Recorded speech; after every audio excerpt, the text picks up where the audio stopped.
Welcome to the Captain's Blog. I'm Dave McDonough, Senior Vice President and founder of Flagship Wealth, powered by Trilogy.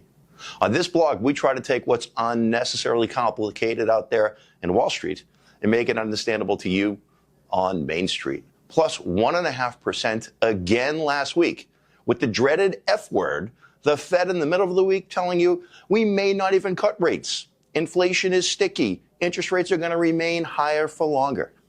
Yet the market didn't believe it and powered through.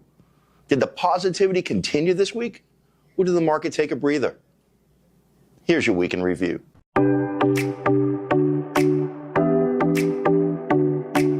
We're just going to cut right to the chase. The market didn't take a breather, up another 1% this week. Now, there's certain sectors that are driving it and certain names that you can't pronounce that are driving this market rally.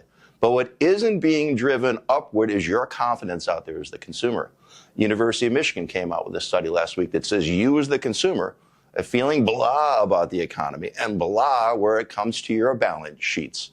Remember, the consumer is 70% of the economy. And if you're not feeling up to it and spending on that discretionary item out there, the economy will cool. Remember, that's exactly why the Fed is going to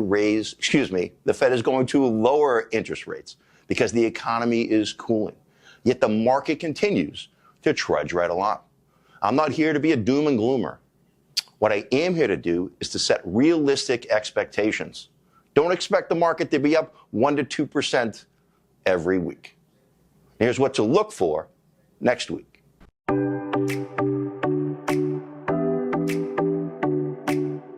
It's all about earnings next week.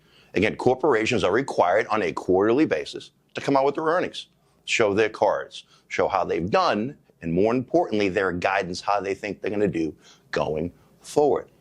Now, as I've mentioned on numerous blogs over the past 3 or 4 weeks, this market is fully valued fairly.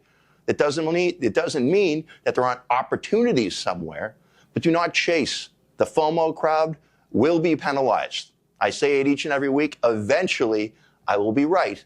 But there's a greater fool theory out there. Don't be the greatest fool. Stay diversified. Now, here's your personal finance tip of the week. Do not, and I repeat, do not invest on slogans. The sell in May and go away crowd, one of the best Mays in history. How about the sell in June to avoid the swoon people? Again, one of the best Junes in history. And a number of you out there are asking about the election. I've been doing this over 30 years. Trying to time it, trying to bet on one side versus the other is fool's gold. Stay diversified. Remember that you're invested for the long term. The long term is not 2 or 3 weeks. It's 3 to 5 years. And lastly, a big thank you. A number of you out there were at the Flagship Wealth Invitational in Indian Pond in Kingston. It was remarkable to see you, remarkable to see the camaraderie. And it meant a lot to me. So thanks again for checking in. We'll see you next week on the Captain's Blog.